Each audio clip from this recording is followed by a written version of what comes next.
Back to Boracay Daily, August 19, Wednesday. Ngayon tayo sa may beach ngayon at ito na naman si ulan. Paulan-ulan na naman ngayon dito sa Boracay. Pero kanina hindi po nag-uulan kaya tuyo po yung sahig, tuyo pa po siya. And hindi naman po siya ganun kalakas. Pabugso-bugso lang po. And magkakaroon pa naman po ng open water swimming competition dito sa Friday. Dito mismo sa may Boracay.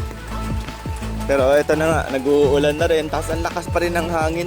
Kahit dito sa may looban, malakas na yung hangin. Paano pa kaya sa beach? Sigurado mas malakas yung hangin sa beach.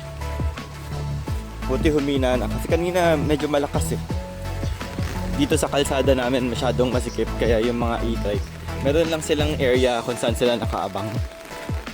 Dito sa may, malapit sa may plaza, dito sila nag-aabang. Tapos pag tinawag sila, pupunta sila sa baba, sa may beach side. Tapos may mga hotel din dito. Katabi actually nung condotel na tinitirahan ko. Bukod dun sa Airbnb, meron pa sa tabi namin Areca Resort. Tapos ito naman, Discovery Suites. May swimming pool din po dito.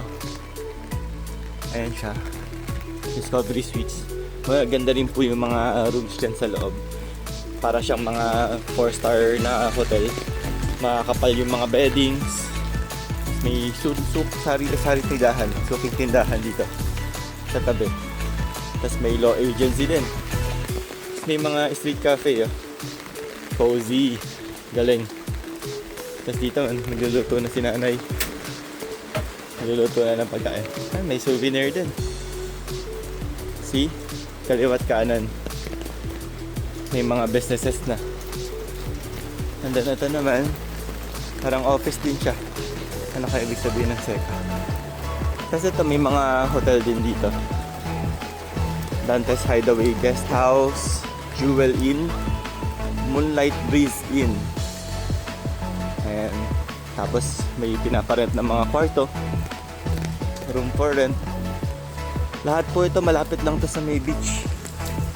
In fact, pag launding lakad lang. Ayan na po yung beach. Tingnan natin. Ayan na yung beach, di tayo pwede magpayong kasi nakakasira ng payong sa sobrang lakas nitong hangin dito. Pero ang ganda, ako grabe. Sarap talaga tumira dito sa bahay. Isipin nyo, wala pang 5 minutes, nandito na ako sa beach pag nilakad ko. Tapos pag nagmotor na ako, segundo lang. Tingnan nyo naman yung haharap sa akin. Napakagandang beach. Ay, hindi na gaanong kita yung Katiklan. Kahapon, binidyohan ko, kitang-kita yung Katiklan eh. Kasi nga po, nag-uulan na.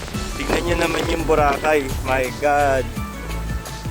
Anyway, yun lang muna. Tago na ako. Thank you guys for watching. Super ganda. Bye-bye.